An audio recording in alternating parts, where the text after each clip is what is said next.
Hello, welcome to the Politico newsroom. I'm Rachel Bade. I'm a tax reporter for Politico, and today we have a very special guest, Grover Norquist, the president for Americans for Tax Reform.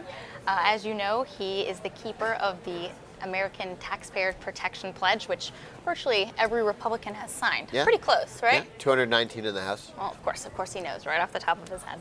Well, today we're going to talk about some recent tax policy issues and where you've come down on them, particularly marijuana taxes, online sales taxes, and then maybe a little bit of the budget talks and what you think about those. Sure. And it's important just because, you know, a lot of times what you say carries a lot of weight with the Republican Party, so we love to see sort of how you sort of disentangle tax policy. So just to start with online sales tax, and for viewers at home who have not been following tax policy as much, the online sales tax is basically a tax.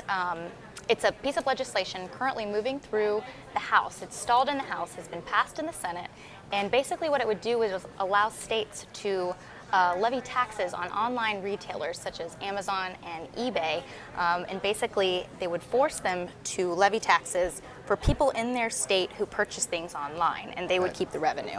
And you have come down against this, saying it would violate the Taxpayer Protection Pledge. Supporters have sort of said this will, you know, even out the competition between businesses who have a physical presence and businesses who are online, so that they both get taxed. What are your thoughts on this? Well, of course, the Supreme Court has ruled that Alabama cannot impose taxes on LL Bean in Maine. You can't have people being taxed by entities that they can't vote for or against. Now, if Alabama wants to tax online salespeople, people who export from Alabama online or through catalogs, they can do that. They choose not to, okay? LL Bean, Maine could tax every sale that LL Bean makes in Maine, even if it went to Alabama or anywhere else. And that's the law now. You can do that. What the politicians in the states want is Alabama wants to force LL Bean to collect taxes in Maine for Alabama. That's what's not allowed. And I don't think the bill will pass.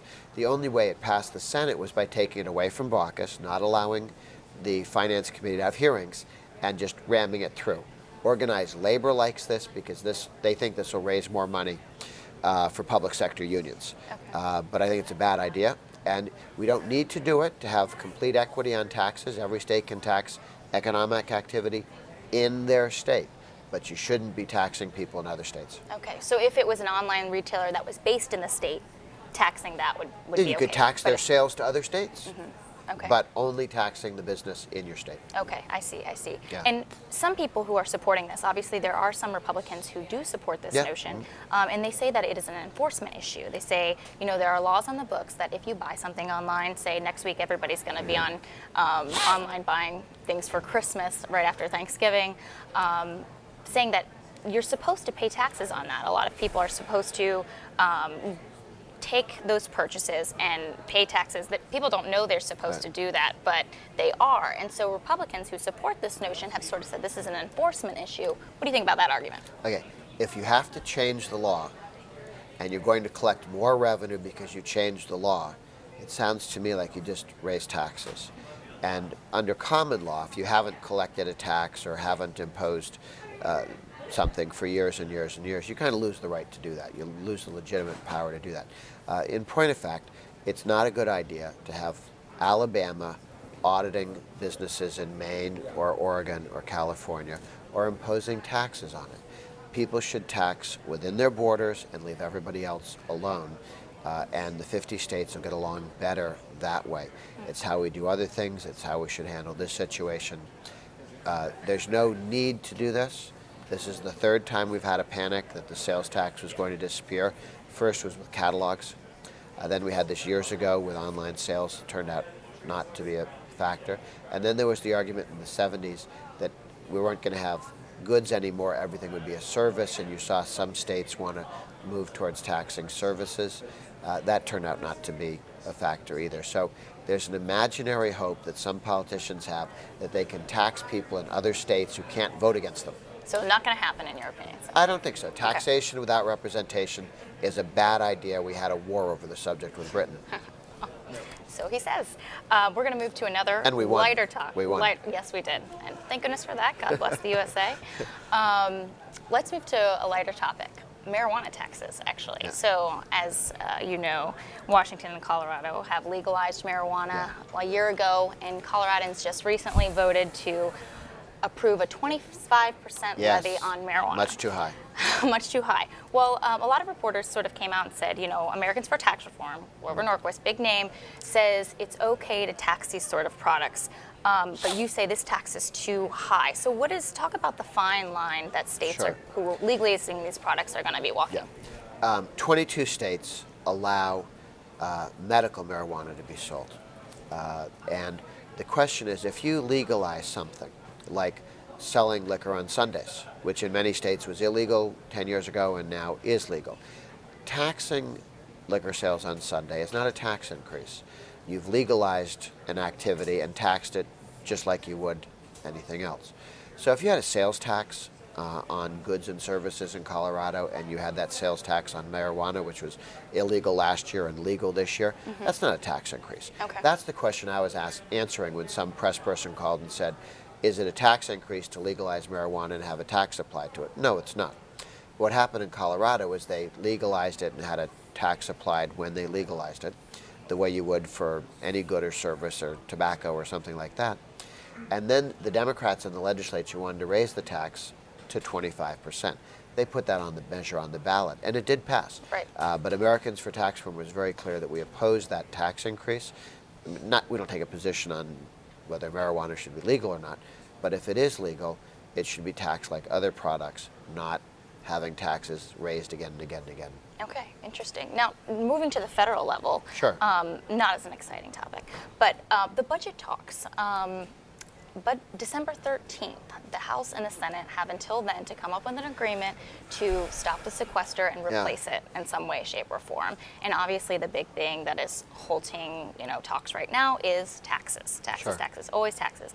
Democrats want to do 50% offsets with new revenue by closing loopholes. And then Republicans are saying, no way, Jose, we're not going to do something like that. What are your thoughts on this sort of emerging idea that maybe you can raise user fees? One thing that's talked about right now is TSA user fees, so things you pay when you buy a flight. What do you think about that? Okay. First of all, step one is we should never lose the sequester. You might temporarily loosen it, but you should never remove it or undo it. And if you're going to trade the spending restraint from today's sequester for an alternative, the trade-off should be spending restraint. Shouldn't be for tax increases of any sort. I know that the Republicans have been very clear they won't allow any income tax increases, whether that's rates or getting rid of deductions or credits. In theory, could some user fee be something be not an income tax? Yes, it could be. Is it a good idea? No. Are there any? It should all be spending cuts, and it should be clearly spending cuts. Okay. And if they were to come up with some sort of fee agreement, are there any that you could say now are not a good idea or could be a good idea? They're all bad ideas. There's some that might technically not violate the pledge, but you'd have to look at them and in context. My strong urging to all the Republicans and the Democrats would be, don't replace spending restraint with revenue increases of any kind, other than that through growth. I mean, there are some revenues. Were you to cut the income tax rate from 35 to 25%, you'd actually get more revenue because you'd have more growth. That's not a tax increase. That's a revenue increase. So technically, are there some things like that? Yes. I'd much rather replace spending restraint with future spending restraint rather than mix taxes and spending restraint. Okay, got you on that too. Another thing, while I have you here, Sure. wanted to ask you about Ways and Means Chairman Dave Camp, who is prepared to put out a tax bill and mark it up within 2 weeks, we heard just last week. And GOP leadership in the House came in and stepped in and said, this is not the time to do it. What are your thoughts on delaying tax reform for a while? Yeah. Is 2014 the time to do it before an election, or would that be a bad idea? I mean, what do you think? It's a good question. Camp has put a lot of time and effort into tax reform. I think would be his legacy. It's difficult to imagine President Obama signing a tax reform package that would be pro-growth and that wouldn't be a Trojan horse for a tax increase. So I think what's most likely to happen is Camp designs something that is the model for what a future president would sign but is unlikely to actually get signed into law. We could always be surprised, and Obama could morph into Bill Clinton and sign something reasonable. I'm not holding my breath. The second question is, what about timing?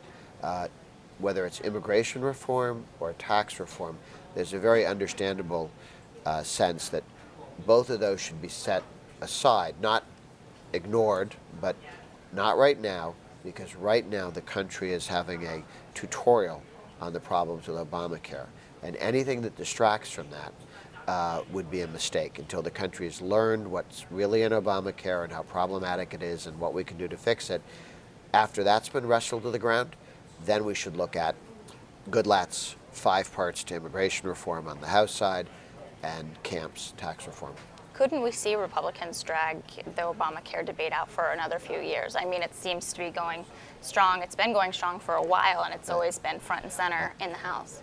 I'm not sure that it's going to be front page every day for a few years, but it could be front page for several months until it clicks in. And the president and the Democrats might agree to some reforms, some pulling back a year's delay of the taxes and the penalties for not buying Obama's idea of what kind of health insurance you're supposed to have. We may fix some pieces of it and buy some time to think stuff through. But for the next month or so, it would not surprise me to have the focus be on Obamacare and what's happening, because it's about to kick in. And that's probably necessary and a good idea. Okay, so tax reform essentially can wait, in your opinion? Well, because it's not as if you introduced it now, the Senate was willing to vote on it next year. Reid has said he's not allowing anything on the floor that isn't $1 trillion tax increase, meaning as long as Reid is the leader of the Senate, there is no tax reform. So or there's no tax reform how Camp would see it. There is a tax reform how he would see it, but right, but there's not one that would pass. The Republican House is not passing $1 trillion tax increase. So Reid has basically said as long as he's head of the Senate, there is no revenue neutral tax reform, which means what Camp wants to do and what the Republicans want to do has to wait until Reid goes away.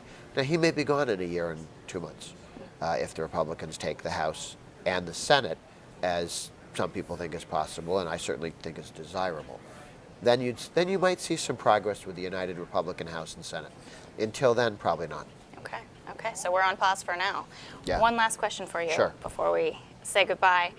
I have a very pressing issue here. You were the winner of this year's funniest Washington celebrity. Yes. And I understand you have sort of been a runner-up for the past few years, so congratulations on winning this year. Yeah. Tell me about comedy in your life and what it meant to win this.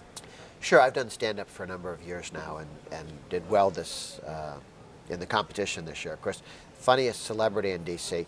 In D.C., celebrity means somebody who's been on C-SPAN, so it's not quite like L.A. celebrity. D.C. celebrity is different. Comedy is also probably not quite the same level. I think C-SPAN should get into comedy. That would be interesting. And but I've done some, and I'm a talent scout, so I'm always looking for people to come and perform at the funniest celebrities in D.C. So I helped get Ralph Nader this year. He came in third. Yes. And a number of congressmen and senators over time, the late Earl Inspector, I cajoled into performing. He did well. He won. Who else should be coming? Who would you want to come to do this in the future? Well, I always want Al Franken to come because he's a pro. Oh, yeah. And he needs to step back into harness on that. I've heard that Roberts of Kansas is very, very funny. We haven't had a chance to get him up on stage yet, but hopefully that would be fun.